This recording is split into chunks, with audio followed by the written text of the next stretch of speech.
Coba deh kita pikirin lagi soal cara kita belajar selama ini. Hari ini kita bakal kupas tuntas sebuah pergeseran besar di dunia pendidikan. Dari yang tadinya cuma jadi spons penyerap info, menjadi sosok pemecah masalah yang benar-benar aktif. Jadi, ada dua kubu nih. Di satu sisi, ada cara belajar tradisional. Kita duduk manis, dengerin, terus ya udah serap aja semuanya. Tapi di sisi lain, ada yang namanya pembelajaran berbasis proyek atau PBL. Di sini, kita justru aktif bergerak, mecahin tantangan nyata, dan benar-benar ngasah skill. Nah, perbedaan inilah yang jadi inti obrolan kita. Istilah spons ini kayaknya pas banget ya. Guru ngasih informasi, murid yang nyerap. Tapi, pertanyaannya, emang cukup ya cuma gitu aja buat bekal di dunia nyata nanti?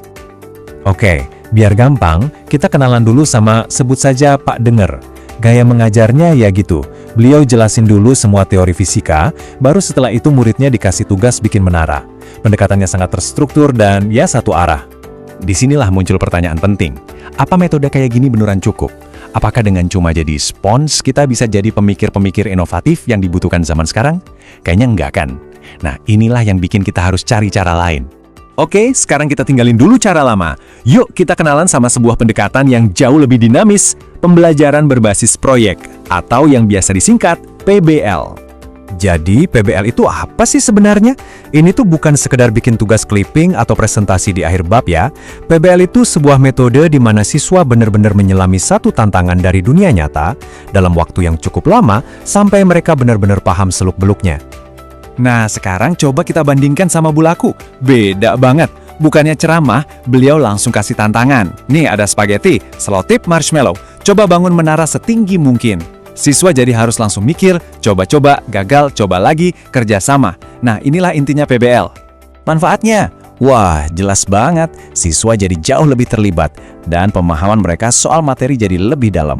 Mereka juga jadi terlatih buat komunikasi, mikir kritis, dan kreatif.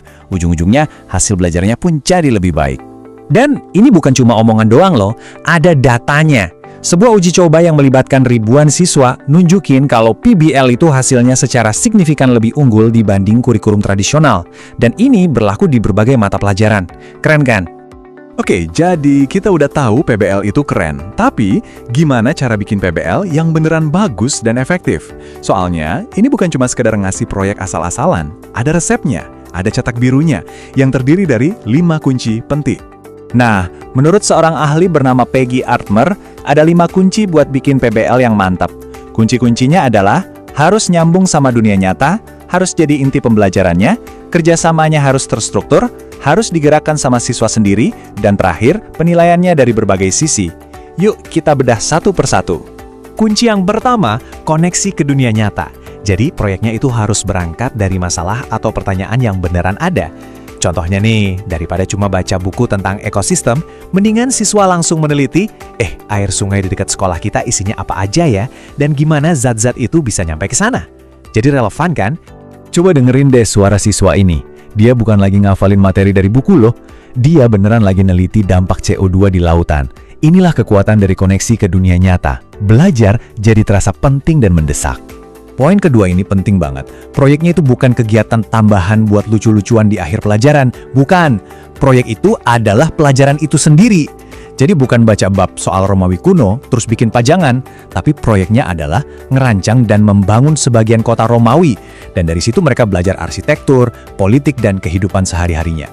Kolaborasi di PBLL juga bukan yang asal-asalan ya. Bukan cuman, oke, kalian berempat satu kelompok kerjain ini. Nggak gitu.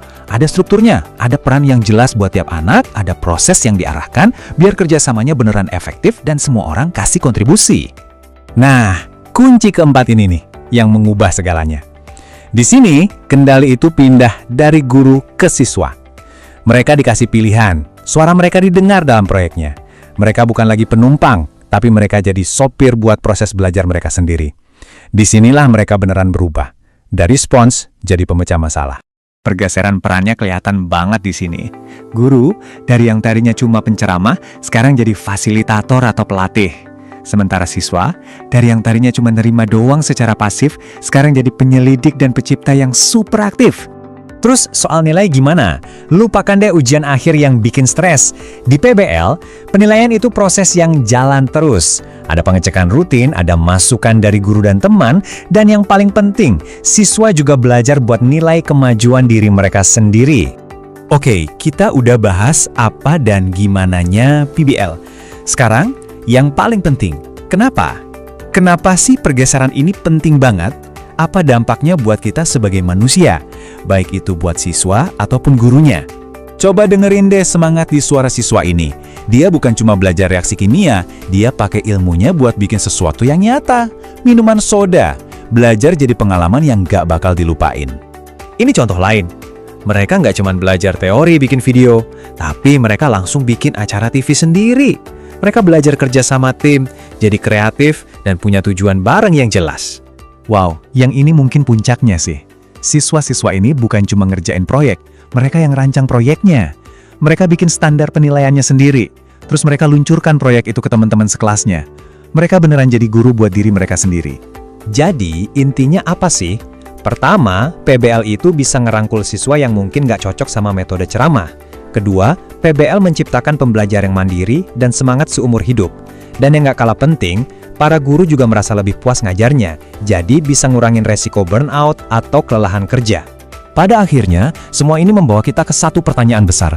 Kalau tujuan pendidikan itu bukan soal apa yang diajarkan guru, tapi soal apa yang ditemukan oleh siswa, apakah ini memang cara belajar yang lebih baik? Sebuah pertanyaan yang menarik untuk kita renungkan bareng-bareng.